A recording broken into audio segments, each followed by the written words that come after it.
ডেরোনিস কোথায় যে ভিডিও করতে আসলাম, বসার কোনো জায়গা নেই।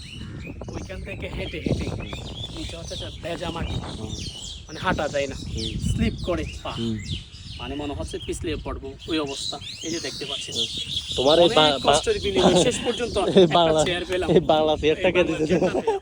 ঠিক আছে, তো তারপর অনেক ভালো লাগতেছে। মানে এই যে আমি বলি তোমার এই যে বাংলা চেয়ারে বসছো না তুমি, হ্যাঁ, মানে এই প্রাকৃতির মাঝে, ঠিক আছে, এরকম খোলা আর ভাই এক কথা বলতে গেলে অনেক প্রশান্তি।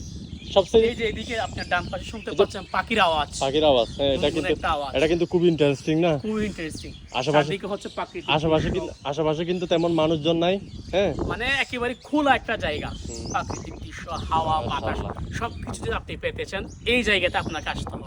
এই জায়গায় লোকেটা সব লোকেশনটা যদি আমি বলতে যাই, অ্যাকচুয়ালি রিয়েল নামটা কি সেটা জানি না, তবে এতটুকু বলবো একজন থেকে জিজ্ঞেস করছে, সে বলছে এটার নাম নাকি জাইল্লাপাড়া সমুদ্র সৈকত। এটা যদি আমি নামটা এটা নিয়ে আসতে গেলে তোমার করছি না, হালিশহর বাজার থেকে, হ্যাঁ। হালিশহর এই যে বি ব্লক থেকে যে কোনো একজন যে কোনো একটা অটো রিক্সাকে যদি বলেন 50-60 টাকা দিলে আপনাকে এখানে নিয়ে আসবে, যদি আপনি রিজার্ভ নেন আর কি। অনেক সুন্দর জায়গা।